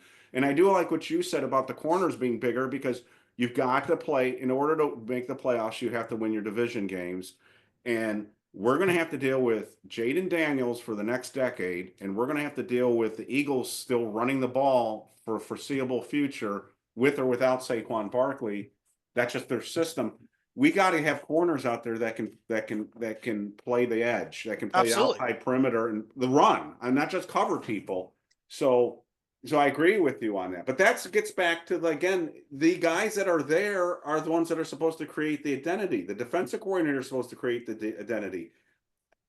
This is why I'm so down on this coaching staff right now. I keep saying there's nothing to hang their hat on. What's the positive right now from these guys? Because they won the Colts game. That's not it. That's not enough for me. So I was thinking, and the reason I was bringing up where I was going with it is I was thinking back to earlier in the season. And if you take Daboll's words that he just said to have deeper meaning than just that particular game, then it goes back to the beginning of the season. I think he feels that they would have won more games if their quarterback just had made a few plays, not big down the field plays, even though that's what they would have. But that's what they wanted to. Because we just, there were some passes that were just off. So you said we had a lot of drops, but a lot of them were like off target throws that you want a good receiver to make, but it shouldn't be the staple of every pass that you throw to them. They should be able to make catches and move. And we weren't doing that. I think he's looking at that. But the other thing too, though, I looked at it and go, we lost to a Cowboys team that we only gave I think we gave 2 touchdowns in the game. We couldn't score points. But the problem is we also let them gash us on the ground, which then allowed their drives to last a little bit longer. They could take chances. They were kicking long field goals later. If you had a decent defense that stopped some of that stuff, maybe we get a few more chances with a shorter field. We didn't get that. So we were hamstrung on 2 sides of the ball. Yeah. So we can only fix really one side completely fix one side at a time. You can do the quarterback, but he's got to be integrated. That's going to take time. Our defense, we can make changes very quickly with a much more aggressive, better physical defense. And then you get by with competent quarterback play. That's kind of where I'm looking at right now. Get a veteran, get a young guy to learn. If it's a Jackson Dart, you might be able to get him later in the draft. If it's Beck, I'm okay with that, because I want to hope that maybe his junior year or sophomore, whatever, I can't even tell anymore what years are what, his previous year was more indicative of where he is than this year. Maybe there was too much pressure. Georgia wasn't as good, by the way, this year as they had been in previous years. So maybe there's some of that. Who knows? But you get a development guy and we get a veteran, but build that defense up. The Giants were built around defense. And tell me the last time you felt we had but Shane Bowen's not the guy to do that. No, I agree. That's why I still am okay. And Daboll's going to fire another defensive coordinator here? That looks bad. So, and I know technically Wink wasn't fired, but we know what happened there. So do you think? Okay, we don't want to take too much. There was one thing that you said. Oh, you talked about the Cowboys. So Cooper Rush's Cowboys get slaughtered by the Eagles with their backup quarterbacks. 41-7. But Cooper Rush's Cowboys in the last 2 years are 2-0 against the Giants. And that's the level of gap that we have, talent play gap right now. We can't beat Cooper Rush, but the Eagles slaughter them without Jalen Hurts. So it's just this team. That's why I'm so down when people say keep the continuity going. It's like, but why? We're not. We already have. Better. We lose. And we should wrap this up. I want to hear what you had to say. But the other thing I keep wanting to bring up, and I keep trying to find a spot, is it's kind of ironic that Malik Nabers' new best friend, Shadeur Sanders, they were playing ball in the street in New York City. His performance may have just, probably knocked him out of the picture. So in a way, that's the competitive juices that people are saying people can't tank because athletes are professionals and they go out there and they try to win. I wonder if Malik woke up on Monday and realized he just cost the Giants a shot at Sanders. I'm not advocating for Sanders. I'm just saying, but I think based on their interaction with each other, I think Malik wanted Sanders on the Giants. He almost single-handedly knocked him out of the picture, which is kind of ironic. So real quick, then we'll keep it a little bit tighter. Yeah. Which we didn't do. We didn't, but that's fine. No, but that's fine. That's fine because there's so much more we could talk about. There's so much more to talk about. We'll do a couple of real quick questions. So we'll keep our answers to short. In your mind, let's just, if you're John Mara, does firing Daboll, like trying to figure out what's the best route, keeping him or firing him, does it depend on where you end up in the draft? Meaning, if I'm in the top 3, I know one of the teams, which is New England at the moment, doesn't need a quarterback. So if I'm in the top 3, I'm guaranteed of getting one of those 2 quarterbacks. Does that mean, you know what? I'm going to go ahead and we're going to get, I want a coach that's going to come in with his own quarterback. Or if you fall out of that and you're 4, 5, 6, 7, do you go, okay, we're not getting one of those guys. I kind of want to keep things and I will bring a veteran. I want to keep it. Does it matter to you? No, because I think you make your decision on whether you think you have the right coach or not. Right. Okay. So I don't think it matters where you draft. And that's my problem with if the reports are correct and Mara's still trying to make up his mind, the absurdity, how we started the clip, the show, you're so stupid. You're so stupid. Why would it matter what the Giants did against the Colts and the Eagles, whether you kept Daboll or not? It should be completely immaterial. It doesn't. Right. But if he's basing it on that, I don't understand. To me, someone's going to have to explain that to me because that doesn't make any sense. What, that they're continuing to play hard? That again, lowering the so no difference. And for those folks, real quick, if you're wondering why I have a picture of Daryl from The Office behind me, Jermaine Illuminor made a comment about telling fans the fans deserve this, and that's an image from an episode called PDA, and it was the opening part of the episode where Pam brings in a card to Daryl because his grandmother passed away. But when they passed the card around the office, everybody thought it was Daryl's birthday, so there were like different comments, and one of them said, "Hey, keep it up, big guy, you deserve this." So he's got tears coming out of his eyes. That's kind of the way I felt when I read Illuminor's comment. Like, what do you mean we deserve this? Nobody was rooting for a win. Okay. So of the thought, okay, let's say then Daboll's fired. Do you have a preference? A defensive head coach, offensive head coach? We should probably spend a whole episode on this. That gets complicated. I just want a coach that knows what they're doing. I just want to win. I'm so tired of changing coaches. Some of this is selfish too. I have to go back. If they change the coaching staff, I've got to go back into the coaching section of the website and change every coaching bio that I have in there. And I don't want to do that. So I have a vested interest in not having the Giants change their coaches, but I can't go through this anymore. I'm not getting any enjoyment out of following the Giants right now anymore. And look, I had the same sugar high against the Colts. I thought it was really cool when Malik Nabers ran for 59 yards for a touchdown. I was actually going, wow, that's cool. I mean, but then I'm like, fuck. I'm like, and then the Colts are coming back and I'm like, damn it, we're going to lose this game. But then I'm like, wait, we want to lose this game. That's why I think people are having mental health issues with the Giants right now, is because you're having these conflict. It's like that old thing where you have an angel and a devil on your shoulder. Yeah. Like that. But that's what's going on right now, and that's why everyone's going haywire. So I just want to coach. you and I have talked about it. Defensive coach would make sense because I think that's one easy way to create an identity. I think defensive coaches have a way to create an identity. But the way the league has gone right now, it seems like if you have a really good offensive coordinator, he's going to leave and become a head coach someplace. So there is an argument. Daboll was supposed to be the guy that we got that was supposed to be the quarterback whisperer, awesome, innovative head coach. That if we lost our offensive coordinator like Kafka, it wouldn't be a big deal because Daboll was the guy, and he would just elevate somebody like Shea Tierney to be the next guy, and we'd be good. But it hasn't worked out that way. We've averaged 15 and 14 points a game the last 2 seasons. They picked Daniel Jones to come back.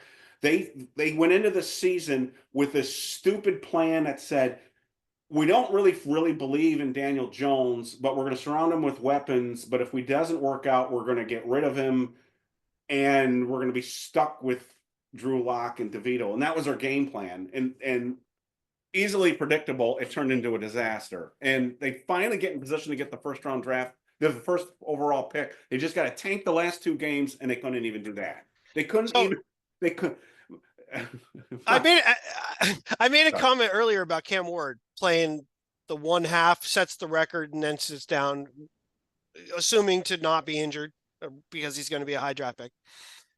In many ways, that is exactly what the Giants did with this season. We kept playing Daniel Jones until you felt like you weren't going to be able to salvage a winning season. And then you go, oops, we don't want him playing anymore because he might get hurt. So take him off there. So you were okay that he might get hurt to here. But once you got to there, you're like, I don't want him to get hurt. Well, here's a question for you. We haven't discussed this, and we've got to get off. Here's a real, we have not discussed this. Do you think Brian Daboll was okay with benching Daniel Jones? Because think about the ramifications of that. Did he say Daniel Jones is so bad that anybody's better than him, or was that decision made for him because of the financial things? So I think it's 2 things. I think you mentioned something that I think was probably coming from him, and I'm wondering if he, through his camp, leaked it out that they were thinking about somebody else. I think he wanted that veteran quarterback that you were told about that I'm aware of. And that's the same veteran quarterback that I wanted them to try to get. I think we mentioned it was Stafford. Yeah, it was Stafford. At this point, it was Stafford. At this point, it doesn't matter. It was Stafford. The rumor was that they were trying, and this is when the Rams were like 3-6 or something. Right. Yeah. If they hadn't beaten the Vikings on that Thursday night, their season's probably over, and I think the Rams are dumping players. And I was told right after that happened, that win, that it changed everything. Yeah. So that to me says everything I need to know right there, that Brian Daboll knew he needed a guy. And Matthew Stafford, quite frankly, I think would have turned everything around here completely. Not that we would have been a Super Bowl contending team, but we might be right now in the thick of potentially making a wild card, because he would have changed everything. Malik Nabers would have been attacking the ball. Look what he did just in a couple of plays. He got down the field. Stafford's throwing the ball down the field. I mean, he's not, and Stafford changes arm angles. Stafford does so many different things. Daboll comes back, whether you agree with it or not. If they have 6, the Giants have 6 wins or more, Daboll for sure comes back, whether you agree with that or not. Well, if you brought Stafford in and you suddenly were winning games or were competent, even if you didn't win a ton, let's say you win 3-4 more games, but the team is competitive and the offense is starting to go, you know that it was the quarterback that was ultimately holding it back, and you're going to bring him back and you're going to give him some more weapons. Now it makes sense because you've got the quarterback. That being said, when they didn't go that route, I think he probably wanted to keep Jones in there because he said it more than once. He gives us our best chance to win, because I don't think he believed in anybody else. That's why he went to DeVito afterwards. I'm wondering if that was Daboll's choice and not Mara's choice. Like, I'm going to play DeVito. And that flamed out bad. Who knows? It's really hard to say, but we haven't talked about that enough, because that affects, again, what we don't know is, was Daboll told he's coming back no matter what? And it's all signs point he was not told that, because he just doesn't seem like a guy to me that looked like he was terribly confident and then like you said, he had this weirder press conference this last time where he was more expansive on if I had a quarterback and that kind of thing. Yeah, that was kind of I don't know if he talks that way if he was told. I don't know. I don't know what your thoughts are. If you're coming back, I don't know that you make those comments. That's what I mean. But you know what I mean? You do. I don't know. Because the whole thing's weird. The comments hint to the fact that this is what you wanted earlier in the year and you didn't have it. And because you could have said it at any other point. You could have said if we had competent quarterback play, we would have won this game. We were close. Passes weren't thrown that should have been thrown. It should have been made. He says it here. This is what you get when you get competent quarterback play. And if he's the one who wanted Stafford, that really intensifies. I think he's gone. I think Shane probably won out his part of it. And I think Daboll's gone. But if he's here, it's going to be really. They have to do that. If they have to tune out all the noise. If there's anyone from the Giants watching this, tune out all the noise and go with your gut and say, do you see this coaching staff lifting a Lombardi trophy? Do you really see Shane Bowen's defense being able to deal with the Philadelphia Eagles, dealing with the Washington Commanders, dealing with, I almost slipped again. Dealing with aren't they going to go? They're going to go back to the Skins, by the way. Yeah, they might go back to them. Then I'll be okay. I'll stop making that slip up. Watch, I'll call them the Commanders then. But remember, this team is going to finish winless in the division if they lose on Sunday. They will not have beaten, and that Brian Daboll's record against the NFC East since 2022 it's got to be the worst in franchise history. I'd have to go back and look at like Arnsberger and all those guys, but the division record is got to be abysmal. It's got to be abysmal because he's got a couple of wins, 3 or 4 wins against the Commanders, and that's about it. And I think we upset the Eagles when they weren't playing for anything, but I think that's it. I think we have 4 wins in 3 years against the division, and none this year. And quite frankly, our previous poor head coaches also had success against Washington, but couldn't beat Philadelphia and Dallas. So that's nothing to hang your hat on that you were doing okay with Washington. We've had our other coaches. Right. And now Washington's going to, if nothing changes with the Giants, Washington's going to own us now. Because they have that quarterback. I mean, that guy is going to, people keep saying, it's his first year. And they may be right, but holy hell, if Jane Daniels was a New York Giant right now, I'd be doing backflips based on what I've seen. That team is not good, and he's carrying that team. He's really, really good. Well, and I think, too, go back to Hard Knocks, Brian Daboll, would you trade up? And he goes, Daniels? He never said May. He goes, for Daniels? Yeah, definitely. Yeah. So he loved Daniels. I think he really liked May. They were very good about not showing that too much. About the name specifically. They showed the name of the guy you weren't going to get because May was kind of in play, but New England was. How can this regime judge the draft quarterbacks better than they could analyze Daniel Jones, who they had their hands on for a year? That's what, to me, I can't understand.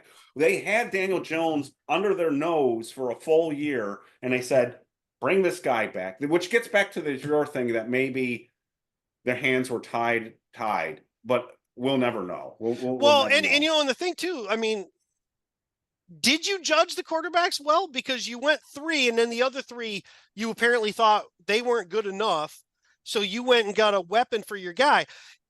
So I'm going to ask you this real quick, and then we'll call it here. I asked the question on the site, and I apologize. I will go back and look at it, and we will bring it up on the next video. What everybody said. Do you have a player? If we're picking number 1. Oh, no. I haven't done this yet. You haven't done it yet. It depends on where they're picking. But they're not going to pick number 1. But your point is, if we were picking number 1, you feel that we lost either getting the quarterback or the trade. Those 2 things we lost out of. I'm glad you brought that up, and I'll do it real quick. The thing that drives me crazy about this is not just, so there's some people on the site that are saying, wait, I was told BBI didn't really like Sanders or Ward, and therefore why are you guys upset? BBI isn't a monolithic creature. There are a couple of thousand people that post regularly on the site.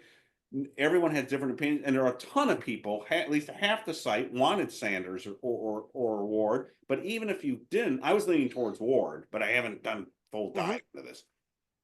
But we miss out on the opportunity of doing what you said earlier, which makes a ton of sense for this team, is not just in the first and second round, but move around the draft and trade down and accumulate draft picks. So if you were not sold on the quarterbacks and you were didn't want to spend a number 1 overall pick on a defensive tackle or a cornerback or the dual threat corner wide receiver, trade down, get another second round draft pick, maybe even a 4th round draft pick.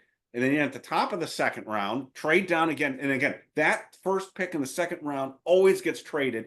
And it always gets traded because you got like 6 teams competing for that. The return on that pick is insane. The Giants could have come out of this draft with maybe like 12 draft picks and really change their roster, provided they can draft. And again, the Shane thing, but that's why I'm upset. So it took away the options.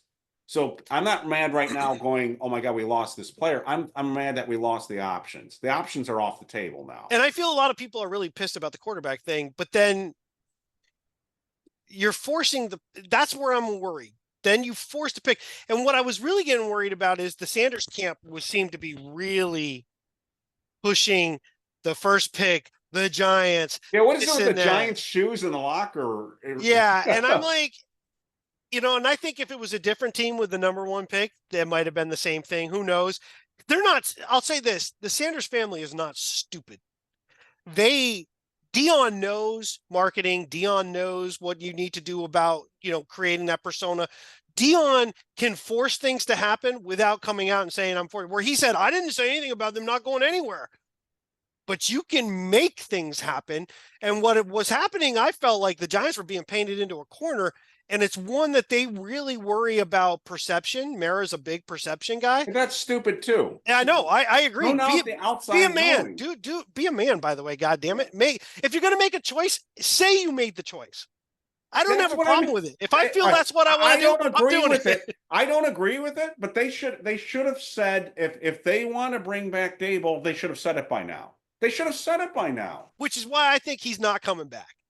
I think Shane, it's pretty obvious he is. You don't send him to all these different, going to see the 2 quarterbacks. You're doing other stuff. You don't put the assistant GM down on the sidelines, keeping an eye on things. If your coach is fine, Shane's coming back. I think that's obvious. You can say he's maybe been a little better at his job than Daboll has. I don't like Daboll's coaching style, period. I think he just does things so inconsistently. Shane's consistent. He's not always right, but he's consistent with what he does. I'm okay with that part of it. I just don't like the results. But again, Evan Neal, is that his fault? No. I thought Evan Neal was going to be a good offensive tackle. I just don't want to take a right tackle at 7. I would have moved down and maybe get one of the other tackles and accumulate some picks. Same as in 2018. I would not have taken Barkley. I would have moved down and I would have taken Quentin Nelson. The Giants do things too whack-a-mole.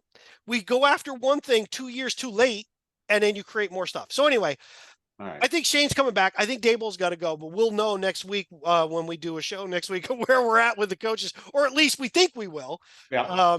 But yeah, we'll have to decide if we want to do a show this week or not, previewing the Eagles game. We'll come up with that. But yeah, not in terms of win, like how did the Giants win, but whether they should win. So what's the best way to lose the game? So I'll say this: pay attention to the stories that come out the rest of this week.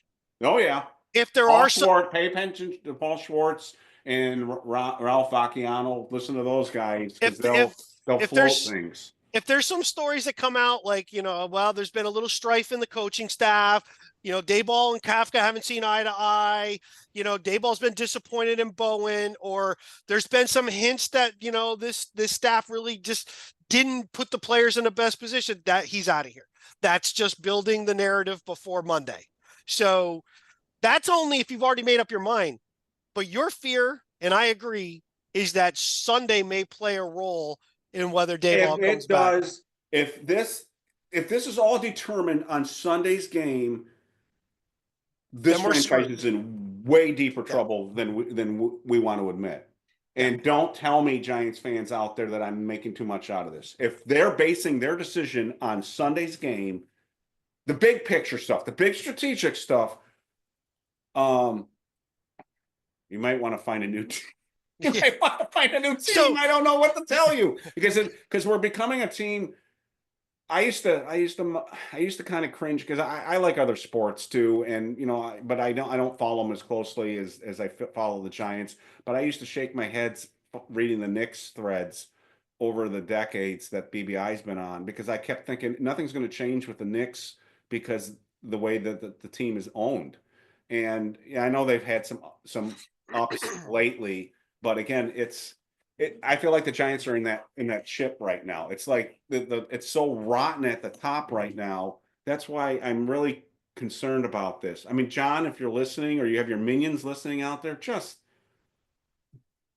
get somebody in here that knows what they're doing and fix this thing. Yeah. Washington is a great example because Dan Snyder, they finally got rid of him. They get new ownership, and everything immediately starts improving in the right direction.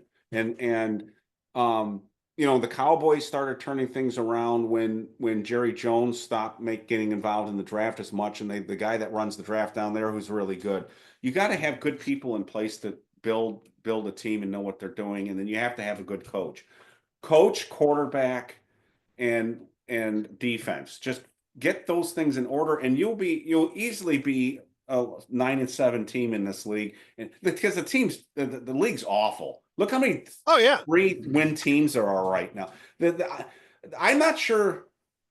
Before they beat the Colts, I wasn't sure the Giants could beat any other team in this league, and yet we're in a position now where we may have the 10th pick in the draft, and that's how bad the league is right now. The league is very bad.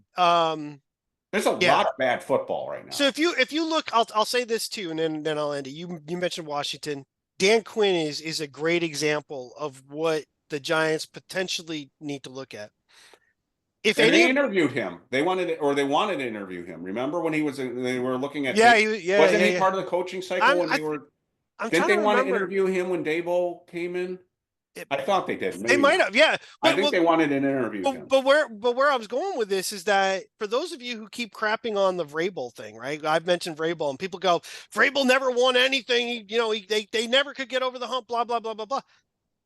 Dan Quinn took a team that had a 28-3 lead in the Super Bowl, and they lost. They did not get over the hump in a very poor NFC South. Many times they were able to do okay, but they should have rolled through with some of the talent that they had. They had Matt Ryan. They had Julio Jones. I mean, they had a pretty decent defense. You got a great coaching staff. They didn't do anything. Sometimes it's just that next place they go. Tom Coughlin took the Jags to a point. Couldn't get beyond that. Tom Coughlin then comes in. He goes on.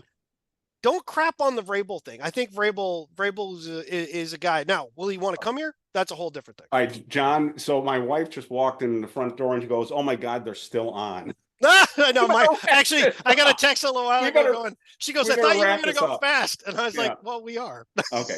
Sorry for everyone who stayed with us. We just had so much to talk about. So we'll get back together before the week's over. We'll do something about the Eagle game, but more about just kind of where things are going so far, and there's some things to keep an eye on. The big question will be, does Saquon Barkley play in that game to try to set a record?